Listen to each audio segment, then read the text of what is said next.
इस वीडियो में हम देखेंगे कि वुमेन का स्टेटस अलग अलग पीरियड में कैसे था। वुमेन का स्टेटस मतलब क्या? अगर जवाहरलाल नेहरू के शब्द में कहें तो वुमेन का स्टेटस से हमें पता चलता है कि एक देश का सोशल इकोनॉमिक डेवलपमेंट।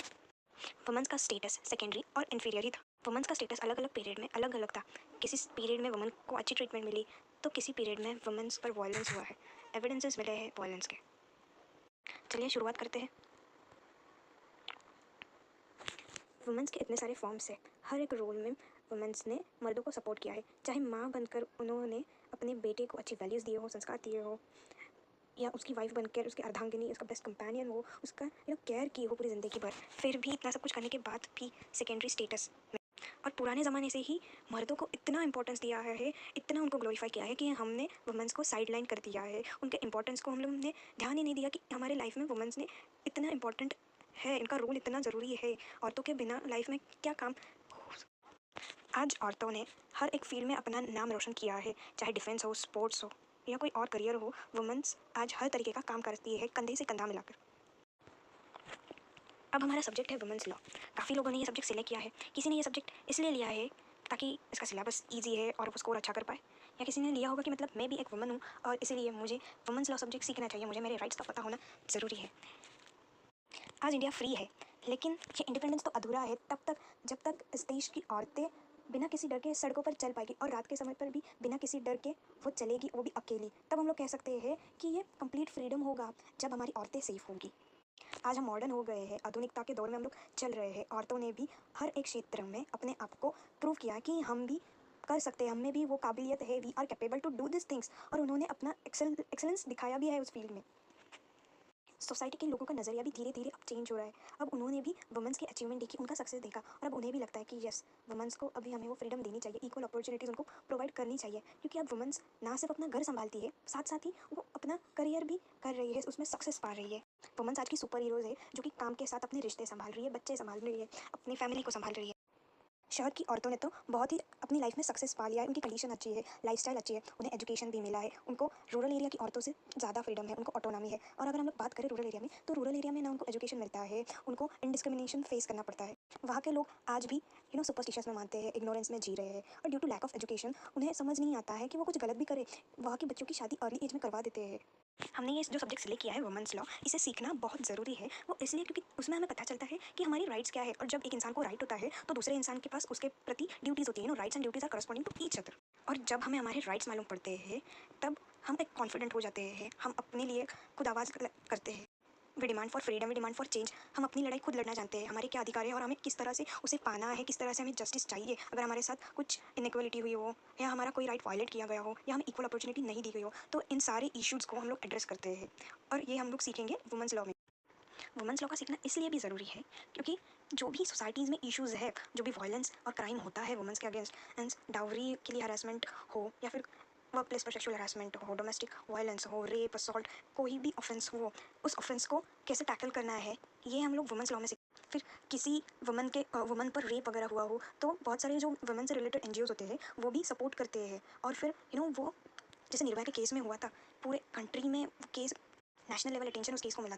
तो जब इस सब्जेक्ट में हम स्पेशलाइज करते हैं तो जो भी एडवोकेट हो वो ऐसे एनजीओज़ के साथ मिलकर इस इश्यूज़ को सबके सामने रखने में मदद होती है, और फिर इसको स्पीडी डिस्पोजल मिलता है, सोल्यूशंस मिलता है।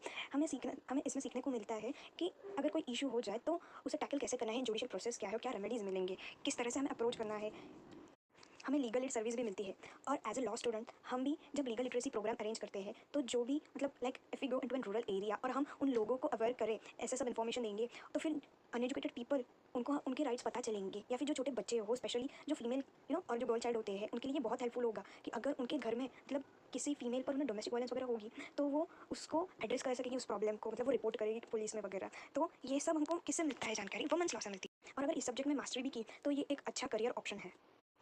जो भी सोशल रिफॉर्मर्स होते हैं, सोशल वर्कर्स जो होते हैं, तो ऐसे लोग जो वुमेन्स इश्यूज जो फेस करते हैं उनको वो वॉइस देते हैं। उनका जो भी कनेक्शन हो, उनका नेटवर्क हो, वो स्प्रेड होता है। तो फिर वो ऐसे इश्यूज़ को एड्रेस करने में, लोगों के जो हमारी जुडिशरी है और जो लेजिस्लेशन है उनके सामने रखने में वो मदद करते हैं। और इस तभी जब प्रेशर बनता है, और फिर इंटरनेशनल बॉडीज़ भी है जैसे कि यूएन है, तो वो हेल्प करती है, कन्वेंशन बनाती है और लॉज बनाती है जो कि वो वुमेन्स की फेवर में। तो बहुत सारे लॉज हैं जो कि वुमेन्स के फेवर में हैं, जैसे कि sexual harassment act, work place हो, डोमेस्टिक वायलेंस एक्ट है, चाइल्ड लेबर एक्ट है, ये वुमेन्स लॉ सब्जेक्ट बहुत ही हेल्पफुल होने वाला है। हमारे सिलेबस में बोला है status of women in the pre independence period. अब यहाँ पर शब्द आया कि प्री इंडिपेंडेंस पीरियड, हमें ये समझना चाहिए कि ये क्रोनोलॉजी की बात करें, हमको फिर ऑर्डर में जाना पड़ेगा ये जानने के लिए कि स्टेटस ऑफ वुमेन कैसा था स्टार्टिंग पीरियड से, मतलब प्री इंडिपेंडेंस के पहले कौन से पीरियड थे ये हमें देखने पड़ेंगे। तो इंडिया की हिस्ट्री में एंशियंट पीरियड, तो एंशियंट पीरियड में भी 3 पीरियड थे। प्री हिस्टोरिक पीरियड मतलब स्टोन एज का जो पीरियड था, तब इंसान लिखना पढ़ना नहीं जानता था, तभी सिर्फ आर्कोलॉजिकल जो एविडेंसेस है उस पर ही वो लोगों ने हिस्ट्री को कंस्ट्रक्ट किया है। सेकंड पीरियड है प्रोटो हिस्ट्री, जिसमें आता है इंडस वैली सिविलाइजेशन। थर्ड है हिस्टोरिक पीरियड, मतलब कि जो इंडस वैली सिविलाइजेशन के बाद में का जो पीरियड है, जिसमें हमें आर्कोलॉजिकल एविडेंसेस भी मिले और रिटन एविडेंसेस भी मिले हैं। जब हम बात करते हैं हिस्ट्री की, तो हमें ये जानना ज़रूरी है, समझना ज़रूरी है कि हिस्ट्री के साथ हमें पढ़ना पड़ेगा टाइम, और टाइम पीरियड पे ये जो सामने 4 पीरियड दिख रहे हैं वो है। फिर हिस्ट्री रिलेटेड टू प्लेस, मतलब हम हिस्ट्री में ही प्लेस देखेंगे कि मतलब नॉर्थ इंडिया में वुमेंस का कंडीशन कैसा था, वो अपने सिर पर पल्लू रखते थे, और साउथ इंडिया के वुमेंस में कंपल्शन नहीं था पल्लू रखने का। फिर हम हिस्ट्री के साथ प्लेस भी देख लिया। फिर हिस्ट्री और सब्जेक्ट मैटर होता है। सब्जेक्ट मैटर में हम लोग देखेंगे कि वुमेंस का एजुकेशन, उनका मैरिज, उनकी सोसाइटी में क्या उन्हें रिस्पेक्ट मिलती थी या नहीं, तो ये सब हुआ हिस्ट्री का सब्जेक्ट मैटर। फिर हमने देखा है ऋग्वैदिक और लेटर ऋग्वैदिक पीरियड।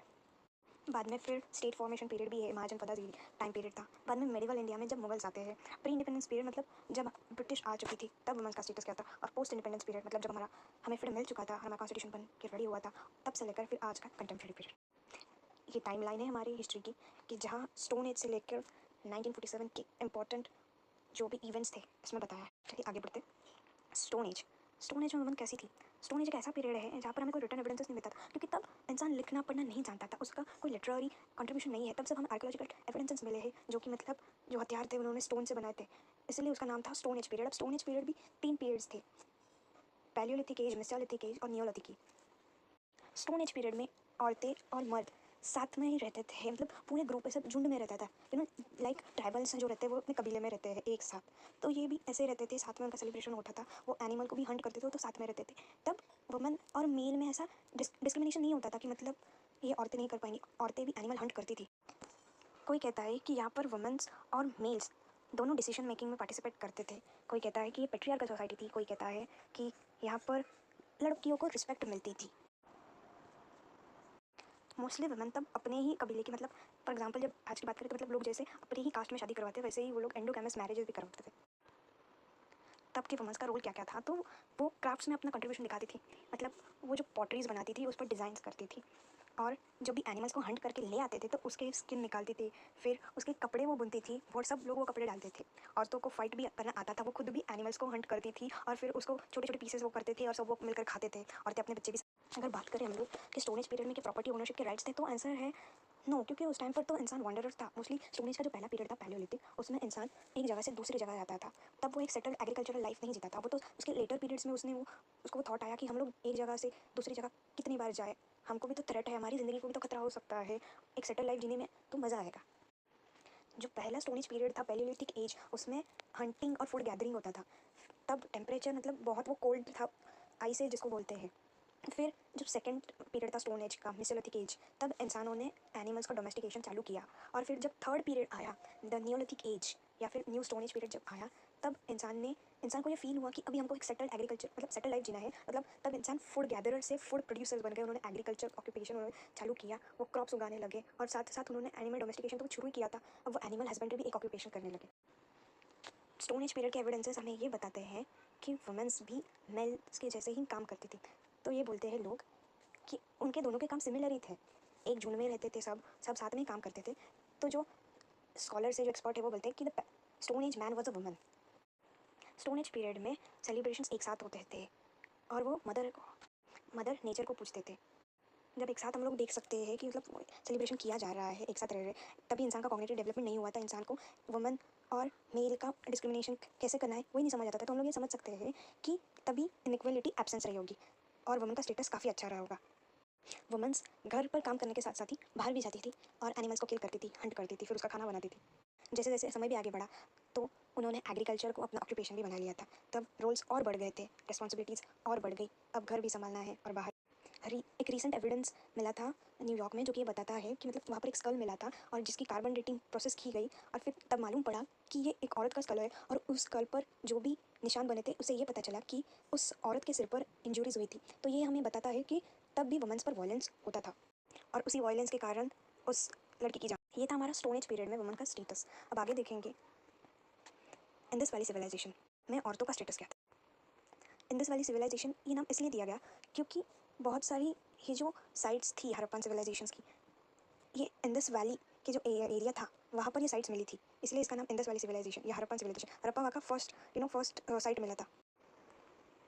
कहते हैं इस पीरियड में वुमेंस की कंडीशन बहुत अच्छी थी, सोसाइटी में उन्हें रिस्पेक्ट मिलती थी, उनका अच्छा पोजीशन था, लोग मदर गॉडेस की पूजा करते थे, और जो वुमेंस थी उनको मदर गॉडेस का ही फॉर्म उन्हें एज अ प्रकृति देखते थे, क्योंकि वुमेंस एक चाइल्ड को बियर करती है, उन्हें उसे जन्म देती है, तो उनकी इसी स्पेशलिटी के कारण उनकी लोग पूजा करते थे। तब की वुमेंस ट्रेड भी करती थी, क्राफ्ट्स में भी उनका कंट्रीब्यूशन था, वो पॉटरीज या ज्वेलरीज डिज़ाइन करती थी, वो वीविंग का काम करती थी, कपड़े बनाती थी। जब हड़प्पन सिविलाइजेशन में एक्सकैवेशन हुआ तब उन्हें एक डांसिंग गर्ल और मदर गॉडेस के होने के एविडेंसेस मिले। डांसिंग गर्ल का स्टैचू मिला और सील मिली जिस पर मदर गॉडेस एक हॉर्न डीटी के उन्हें एविडेंसेस मिले। वुमेंस की कंडीशन अच्छी थी, उन्हें एजुकेशन भी मिलता था। बात करें अगर उनका पॉलिटिकल रिप्रेजेंटेशन में, तो उन्हें पॉलिटिकल डिसीजन मेकिंग मतलब जो भी वहाँ की पॉलिसी मेकिंग बॉडीज़ हो उन्हें रिप्रेजेंट करने का उन्हें फ्रीडम भी था, वो कोई भी इंपॉर्टेंट मैटर्स के डिस्कशन में पार्ट लेती थी। इससे हमें ये पता चलता है कि मतलब औरतों को भी रिप्रेजेंटेशन का फ्रीडम था, उन्हें right to freedom of speech and expression भी था कि वो रिकमेंडेशन या सजेशन दे सकती थी। हड़प्पन का मेजर ऑक्यूपेशन था एग्रीकल्चर, और वुमेंस का तो इसमें योगदान था ही, क्योंकि एग्रीकल्चर एक ऐसा ऑक्यूपेशन है जो सिर्फ एक अकेले इंसान के बस की बात नहीं है, और वुमेंस तो है ही सॉफ्ट हार्टेड, जो कि अपने फैमिली को भूखा नहीं रख सकती, वो खुद पकाएगी, खुद खाना बनाएगी। उस टाइम पे मैरिजेस होते थे, और वो भी ज़्यादा अर्ली भी नहीं और ज़्यादा लेटर भी नहीं, मतलब जब टीनेज में जब बच्चे रहेंगे तब उस लड़की को शादी करके भेज देते थे। शादी का जब बात करते थे तब वुमेंस पर जोर ज़बरदस्ती नहीं होते थे। अरेंज मैरिज या लव मैरिज का कोई एविडेंस तो मिला नहीं है, पर मैरिज होते थे और जोर ज़बरदस्ती नहीं होती, वुमेंस को पढ़ाया भी जाता था।